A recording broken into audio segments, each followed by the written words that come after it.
Mulai bisnis sendiri versus mulai langsung punya tim, mana yang lebih susah?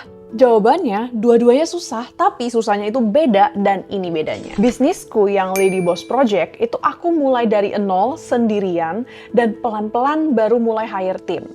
Kalau Elin Studio, bisnis dekorasi pestaku yang baru aja launch, itu aku mulai langsung udah punya tim. Aku pikir kayaknya bakal lebih gampang, malahan ternyata ketemu banyak banget challenge baru. Tapi aku cukup bersyukur udah pernah melewati dua-duanya, karena dengan itu aku jadi bisa sharing apa perbedaannya, apa tantangannya, dan apa aja yang harus dipersiapkan.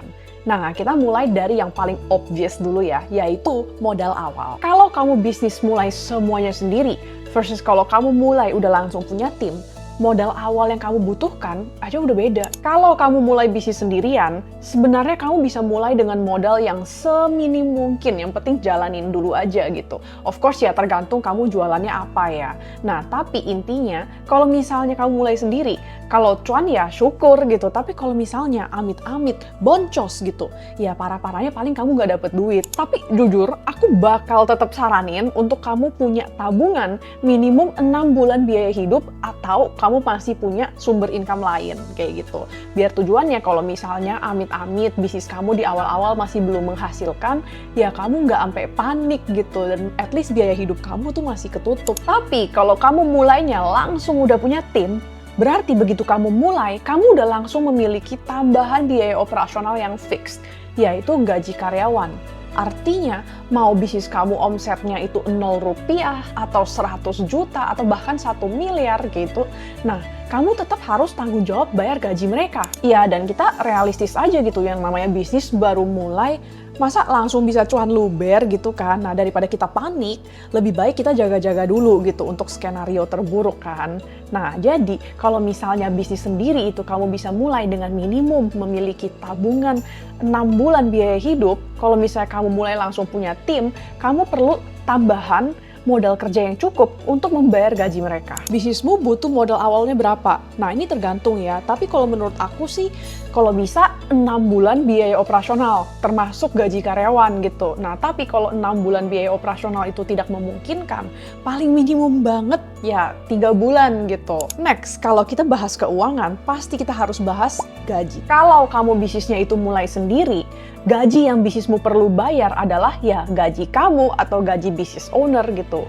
Yes, business owner yang keluar tenaga untuk ngurusin bisnisnya itu berhak dapat gaji ya.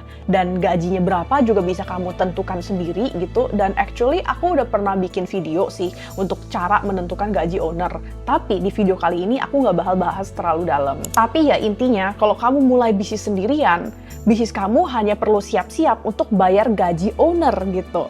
Dan jumlah gajinya juga bisa kamu tentukan sendiri sesuai dengan kemampuan bisnismu dan juga biaya hidup kamu. Tapi kalau kamu mulainya langsung udah punya tim, agak lebih complicated. Karena jumlah gajinya itu nggak bisa seenak kamu, tapi harus dinegosiasikan dengan karyawan kamu untuk mencari jalan tengahnya yang cukup untuk mereka dan juga masih dalam kemampuan bisnis kamu. Terus, kamu juga harus memikirkan sistem gaji atau insentif. Apakah kamu mau bayar gajinya itu fix tiap bulan, atau kamu mau bayar gaji itu per proyek, atau gimana? Contohnya, untuk bisnisku yang Lady Boss Project, itu sistem gajinya itu gaji fix tiap bulan.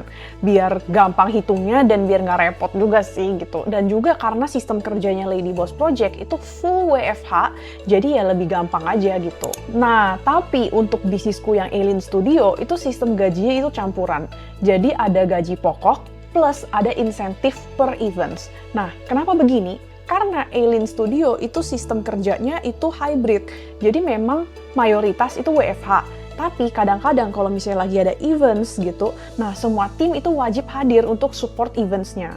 Which is why menurut aku gitu ya lebih adil aja gitu untuk ada gaji pokok dan juga insentif yang per proyek yang dibayar setiap ada events kayak gitu. Nah, jadi biar lebih adil juga kalau misalnya lagi rame events ya sama-sama dapat lebih banyak, tapi kalau misalnya lagi sepi ya nggak terlalu berat juga. Sebelum aku lanjut ke tantangan selanjutnya, kalau kamu rasa video ini bermanfaat, jangan lupa untuk like dan subscribe biar kamu nggak ketinggalan tips bisnis lainnya. Challenge berikutnya yang membedakan bisnis mulai sendiri dengan bisnis yang udah langsung punya tim adalah SOP. Kalau kamu mulai bisnis sendirian, kamu bisa jalanin dulu aja gitu dan pelan-pelan baru belajar. ya learning by doing gitu. Kamu nggak harus mulai dengan SOP yang lengkap dan super detail gitu. Karena seiring bisnis kamu berjalan, pasti lama-lama akan kepikir dan kebentuk juga gimana cara terbaik untuk jalani bisnismu. Urutan prosesnya apa aja, gimana cara closing customer, posting konten apa aja yang paling rame dan mendatangkan sales. Nah, ini semua kamu catat. Kalau aku sih bakal list down poin-poin penting apa saja kayak gitu. Tujuannya biar suatu hari kalau nanti aku sudah punya tim, ya gampang gitu, tinggal oper gitu. Jadi aku udah tahu nih apa standar yang aku mau dan juga timku juga lebih jelas ekspektasi aku ke mereka itu seperti apa kualitas kerjanya. Tapi kalau kamu mulainya itu langsung udah punya tim, berarti dari awal banget udah harus kamu siapin SOP-nya gitu. Nah, SOP-nya itu harus cukup jelas untuk memberikan arahan, tapi juga masih ada ruang untuk flexibility gitu, untuk memberikan tim kamu ruang untuk bereksplorasi dan show you versi terbaik mereka. Contohnya, cara aku bikin SOP untuk Alien Studio, misalnya untuk posisi graphic design gitu ya. Nah, pertama aku bayangin dulu nih, kalau misalnya aku bakal kerja jadi graphic design di Alien Studio gitu, aku bakal butuh apa aja gitu. Misalnya, aku butuh detail branding. Oke, kalau gitu aku siapin dulu nih suatu PDF yang isinya detail branding Alien Studio.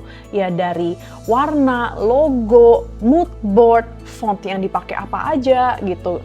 Nah, jadi aku tinggal oper dan tim aku udah langsung dapat bayangan kira-kira seperti apa biar hasil kerja mereka itu sesuai dan konsisten dengan branding Alien Studio. Nah, nggak cuma SOP aja yang harus dipusingin, tapi kamu juga harus memikirkan hiring. Kalau misalnya kamu mulai sendirian gitu, kamu enak gitu ya, dalam tanda kutip enak karena nggak usah mikirin hiring dulu. Tapi kalau kamu mulai langsung udah punya tim, berarti kamu harus langsung buka lowongan kerjanya dan cari posisi tersebut. Nah, aku sih bukan expert HRD ya, tapi aku bisa share apa yang aku lakukan untuk Alien Studio. Paling pertama, of course, posting iklan loker gitu ya. Nah, kamu tulis posisinya apa, job desk-nya apa, requirement-nya apa saja. Nah, kalau misalnya sih, aku biasanya aku posting aja di Instagram Story ya. Tapi kalau misalnya kamu followernya itu belum banyak, kamu bisa titip di akun-akun loker, atau kamu bisa posting di portal HR gitu, seperti Jobstreet dan lain-lain. Kedua, itu form screening.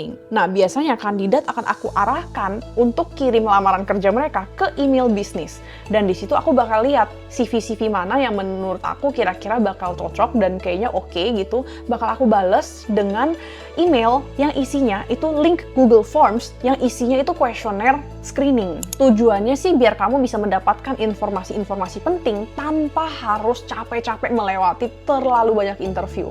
Nah, pertanyaannya sih simple-simple aja ya. Anggap seperti mini interview. Pertanyaan sih pertama yang simple-simple dulu ya, kayak nama, domisili, tanggal lahir, terus kayak apa kesibukanmu, jelaskan dikit tentang dirimu, pengalaman kerja apa saja. Nah, aku juga bakal tanya ekspektasi gajinya berapa gitu. Nah, menurut aku sih ini yang paling penting ya, karena aku nggak mau capek-capek buang waktu interview banyak banget orang, terus ujung-ujungnya gagal karena ekspektasi gajinya itu nggak sesuai dengan pekerjaan yang dia lamar dan kemampuan bisnisku. Khusus untuk Alien Studio, waktu itu aku juga tanya apakah kandidatnya bersedia untuk WFO di Jakarta. Karena memang sistem kerjanya Alien Studio kan hybrid gitu, jadi aku nggak akan terima kandidat yang tidak bersedia WFO. Nah, kamu bisa kreasikan sendiri pertanyaannya apa aja yang kira-kira menurut kamu itu must have atau penting banget untuk kamu tahu sebelum kamu rasa oke, kayaknya ini orang oke nih buat dipanggil interview. Tahap ketiga baru interview. Dari kandidat yang sudah isi screening di Google Forms, aku bakal pilih yang kira-kira oke kayak gitu untuk aku undang interview.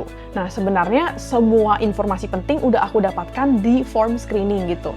Nah, tapi interview itu untuk cek aja gitu, apakah kita ngobrolnya nyambung, apakah kita cocok nih kira-kira untuk kerja bareng gitu. Challenge kelima ini bisa dibilang menurut aku yang paling sulit, yaitu leadership. Kalau kamu mulai bisnis sendiri, kamu bakal ditantang untuk jadi mandiri, untuk jadi kuat, untuk jadi tough, biar kamu bisa memecahkan masalah yang kamu hadapi di bisnis kamu sendiri. Jujur, butuh kekuatan, butuh strength ya, untuk bisa berjuang sendiri. Kalau misalnya kamu punya tim, kalian bisa berjuang bareng-bareng. Tapi, jujur the biggest challenge kalau kamu mulai sendirian adalah kamu harus bisa menjadi single fighter. Tapi, kalau kamu langsung mulainya dengan tim, memang enaknya kamu bisa berjuang bareng-bareng. Tapi kamu juga harus bisa memimpin mereka dan menaungi mereka biar mereka mau berjuang bersama-sama sama kamu. Karena aku percaya, A real leader itu bisa inspire others, bukan cuma suruh-suruh doang gitu. Nah, gimana caranya biar kamu bisa menginspirasi tim kamu, biar mereka sendirinya gitu semangat untuk berjuang, untuk memberikan yang terbaik demi kemajuan bisnismu. Kalau menurut kamu lebih susah mana? Mulai sendirian atau mulai langsung punya tim? Coba absen di comments. Buat kamu yang lagi mikir-mikir mau mulai bisnis sendirian dari nol, nonton videoku yang ini karena aku udah share step by step gimana caranya untuk mulai bisnis dari nol, dari awal banget sampai mulai jualan. Thanks for watching dan sampai jumpa lagi di videoku yang ini.